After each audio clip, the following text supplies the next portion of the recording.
prices here. James, it's been great talking to you. We've got a caller to talk to now about the business in Ukraine. This is from Cindy, who's in Michigan. Cindy, very good morning to you. Hi, good morning to you, Mike. I'm worried here. I cannot wait, and January 20th won't come soon enough. Absolutely. I'll say that. Yeah, letting them use missiles is a big mistake, and I think that Biden's just trying to start maybe some problems for Donald Trump. Because this is ridiculous. I don't understand. Right. All of a sudden, yeah, let them have the missiles. I mean, they've been asking for them for quite a long time, and maybe he thinks that this is the time to do it. But you know, I'm not quite as pessimistic as you, because it also gives Donald Trump an opportunity, doesn't it? So that when he comes in, he can say, well, I can stop all that. Yeah, and he will. He's going to. He's gonna fix anything that comes his way. He's come this far.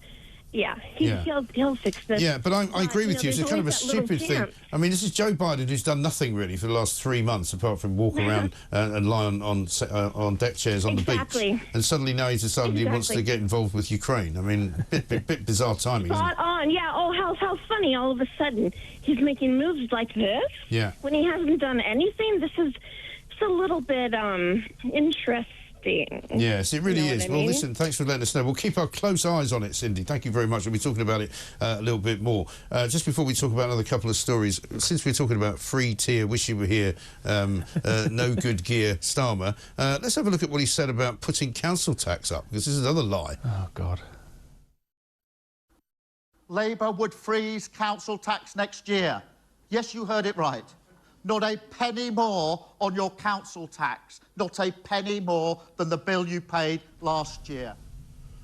He said that at the end of sort of 2023, right? So when they announced last week that they're going to give councils the right to raise their council tax by at least 5%, or up to 5%, he obviously had forgotten he said that. He must have forgotten, right? He must have meant it at the time. Let's go with that. He's obviously not a man who's ever made a fib before in his entire life, right? I mean, there's literally nothing he said before he got elected that he hasn't completely U-turned on. And it's not a U-turn. It means that what he said was a lie. Yeah. I think that's right. I think they've said exactly whatever they needed to say to get in. Yeah. And look, we all know that it was my old party, the Conservatives, who lost that election rather than Labour winning it. No question. They got in by default. Yeah. And we're just going to have to suffer this through. But people should never forget as well, Tony Blair did lots of things wrong, but actually at least in that first term, by sticking to a lot of the Conservatives, say, spending restraints and things like that, he was certainly, Blair, a lot more right-wing than the Tories were. But also they had a plan. This lot don't have a plan. But every other Labour government has been incredibly unpopular incredibly quickly. We have short-term memories, but if you are a socialist and you think about the world through a socialist lens, which doesn't work, you end up bringing the country to wreck and ruin, and that's what's happening to us right now, and we're just having to live through it, unfortunately, in real time. Yes, we should talk about one story which is pretty unsavoury for this time of the morning, but Robert Jenrick's been tweeting about it, and this is the paedophile who sexually assaulted his own stepdaughter, who's from the Democratic Republic of Congo originally, is allowed to stay in the UK under ECHR rules because deporting him would somehow breach his right to a family life. I mean, what can you even say about these sorts of things? Yeah. And this is not the only example of this. Again and again and again, this ruling that we've codified all the ECHR into British law as well. So leaving on its own isn't enough. We have to go through a whole root and branch reform. Yeah. You know, the old question used to be who governs Britain, right? Well, I think these days it's in whose interests is Britain governed. Yes. It doesn't seem to be people like you, me, or any of the listeners. It seems to be for the worst people in society, whether they're the criminals who are getting soft things for breaking into the Prince of Wales house or whatever. Yeah. Or they're still people looking like for this. them, by the way. Right, in a more civilised age, you know, imagine what you would do to a paedophile, to someone who abused their own child, right? There'd be no limits to what we should do to that, even just to encourage or discourage other people from not doing that. Yes. The fact that we're letting people... What signal does that send that what you can get away with in Britain today? And what kind of ludicrous organisation such as the ECHR would even have the ability to make such a ruling?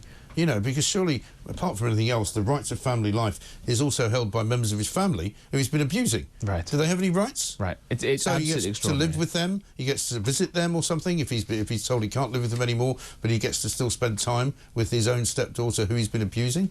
And this is the broad problem that we've had for a long time, again, since Blair, that we've been giving power away. So it's no longer power held largely by ministers, by MPs or anything like that. It's quangos here, it's arm's length bodies there, it's foreign institutions often, which is why so many people wanted to vote leave and did to leave the European Union.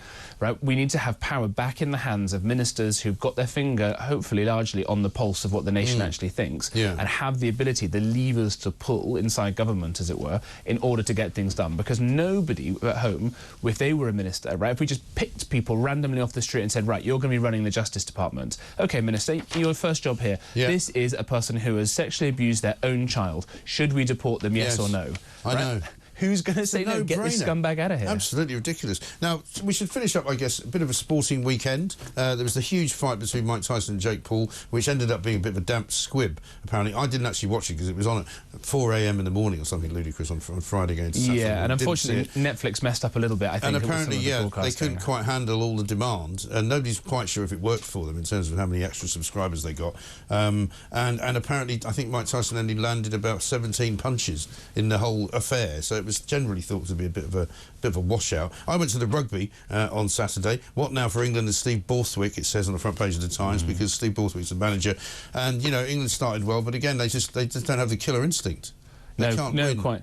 Although more happily in the football yesterday, there was this just a very let's call it unedifying display from the Republic of Ireland fans, booing "God Save the King" and singing stupid nonsense about Her Late Majesty Queen Elizabeth II that I won't dignify with the response. And what goes to happen? England thump them 5-0. Yes. So it maybe don't have your entire national pride based around a dislike of the English, because you're going to go and get beaten. Yeah, absolutely right. Well said. One here from Sharon. It says Star has made 15 trips abroad to give away taxpayers' money. Why the hell does he not stop in his own country, the UK, and sort out the mess here? Well, as we said earlier, sometimes it may be better for him to stay away because the mess seems to have been created mostly by him. Mark says, I've just seen that two-tier Keir is jetting off again, this time to the G20 in Brazil. He's travelled more miles than Phileas Fogg. Yeah, a bit of a reference for you there. Around the world in 80 days, if only. Another 80 days to go.